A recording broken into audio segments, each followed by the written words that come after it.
you look at this next resource, this is in your Alfred book.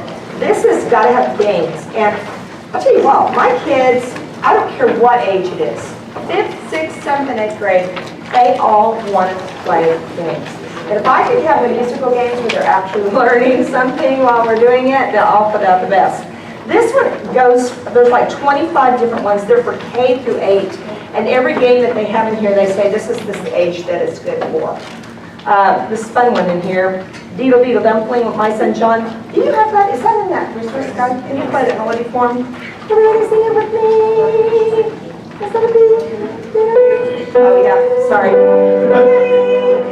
Deedle Dumpling, my son John, went to bed with stockings on. One shoe off and one shoe on. Deedle Deedle Dumpling, my son John. All right, you guys, now listen.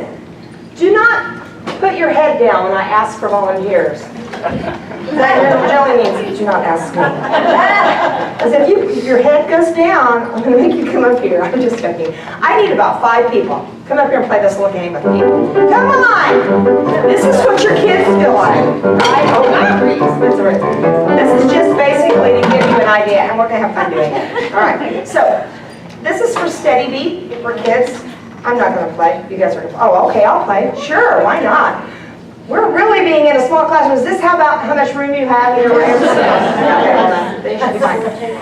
He suggests, or they suggest, that you use a real shoe.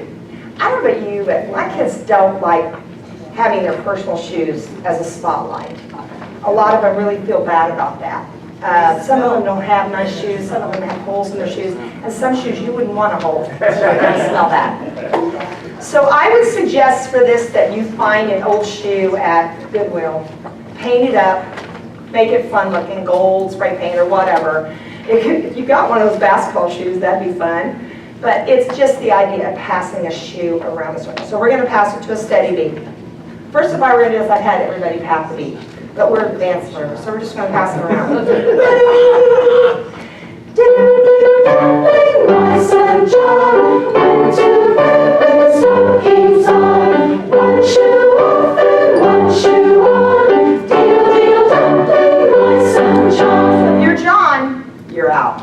Oh, I'm sorry. And if we made a big deal about that, they'd say, "You're making fun of me." So you have to be careful of that. But if that person gets out, then they get to go pick an instrument of their choice, and they get to play a steady beat to that. Now, if I were doing this, I would play it all the way through so that everybody, there's only one John, and then you have a big celebration for whoever that is. You can go sit here.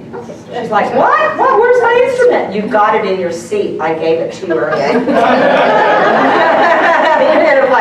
And so after you've done that all the way through one time, then I would say, all right, every time you start the game, you can change direction. So it doesn't always have to go to the right. We're just going to, this time I may want it to go the other way. Because you know what happens? Kids start counting. Yeah. Okay, ready? My son John went to bed with stockings on. One shoe off and one shoe on. Deedle deedle dumpling, my son John. Oh, that's cruel, isn't it? I timed that. Now, at this last time, what I let my kids do is, since they've done that a lot, what I say is, okay, you can switch directions in the middle of the song. Oh, whenever we want. What? Whenever I want to. Well, you have to do it on the beat. If it gets to you, you can switch it. So if you're thinking, I'm going to get him out. Usually it doesn't work that way, though. I'll just warn you. Ready? Deedle deedle dumpling, my son John went to bed with stockings on. One shoe off and one shoe on. Deedle deedle dumpling, my son John. Thank you. Thank you. All right, so that's sort of how that game is played all the way through. That's just for the younger ones, and it'll tell you. There's the jungle game. Here's another one I kind of like. We're not going to get out of our seats to do it. But it's called body math, and you have the kids go over the whole note, half note, dotted half note, quarter note, and how many beats those get. And then you start playing a drum, and they walk around the room to the beat. At any time, you, the lead teacher or whoever the leader is, can call out a note. So if I said whole note, then you have to get into groups of 4. If you're left out, or if you have the wrong number, then you have to sit out for the next turn. They don't eliminate them totally. They just have them sit out for one turn. So you have to kind of watch what's going on while they do it again. So you can do that as a great review, plus they get to play this collective game of where they're going to go. Another one in here is called Rad Relay. And they have flashcards that you can actually copy off. You wouldn't have to make them. But you have two teams. They call them Team Allegro and Team Vivace. And each of the teams, if you were studying a concept, let's say that you were studying treble clef notes.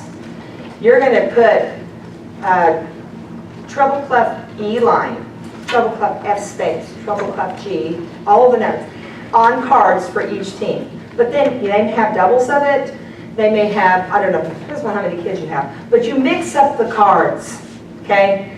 You have two kids that come to the board on go, whatever, they're not really racing against anybody except themselves. And they go to the board and whatever their card says, they have to draw that note up there. What that does is it keeps Tommy, who really doesn't know the answer, from looking over and seeing what Susie's got. Because Tommy's having to draw his own note. It's not Susie's note. Does that make sense to you? And then if they get it right, they get to give the teacher the card. The objective is to try to be the team with who can get rid of their cards first. If they get it wrong, they keep it, but the teacher might be switching it out to somebody else. They can decide how they want to do it. So it's a neat sort of win-win thing on that, and it keeps them from having to be such a spotlight on it. But anyway, that's called Gotta Have Games. They're real creative, reproducible stuff all the way through it. Using baseball, rhythm beanbag toss, things that we do. Okay.